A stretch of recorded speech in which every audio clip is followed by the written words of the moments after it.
فیصد کلیوالي ټولنه ده، 80% په کلیوالي ټولنه کې یو مفکوره حاکمه ده چې هلته د ځینو شیانو سره حساسیتونه وي. دغه شیان په پام کې نیول کېږي تر څو د افغانستان ټول یو موټی پاتې شي. ولې یعنی زه ووایم چې که چېرته دا وي چې د ښځو حقوقو ته یوازې په هغه صورت کې رسېدګي کېږي چې ښځه موجوده وي، دا خبره درسته نه ده. موږ او تاسې داسې جامعه یو چې زموږ او ستاسې نارینه هغسې نه دي لکه د غرب نارینه. زه یو خبره کوم، زه اماني صاحب، زه یو خبر لرم. زموږ او ستاسو نارینه د افغانستان د ټولنې نارینه داسې دي چې هغه له خپل ځان نه ښځینه او سیاستو ته اولویت ورکوي په هر حق کې د هغوی خبره. زه باور لرم چې دې کمیسیون ته که د ښځینه خبرنګارې قضیه راسي، شکایت راسي، دوچنده به د نارینه خبرنگار څیړل کیږي او هغې ته به رسیدگی کیږي. تشکر. اجازه بدین برمیگردیم به شما آقای علمی. سلام، وقتتان بخیر، خوش آمدین.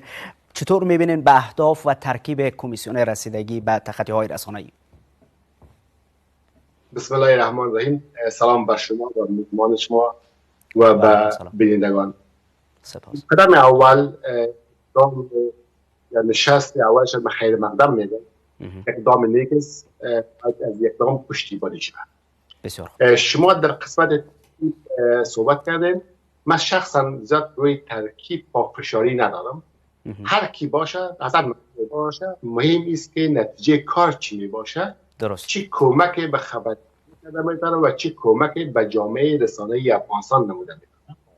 دو مسئله دوم است که اشخاصی که در کمیسیون قرار میگیرن تا چی حد صلاحیت و مسئولیت و بالاخره ارتباط قوی با دستگاه رهبری دارن. این بسیار مهم است.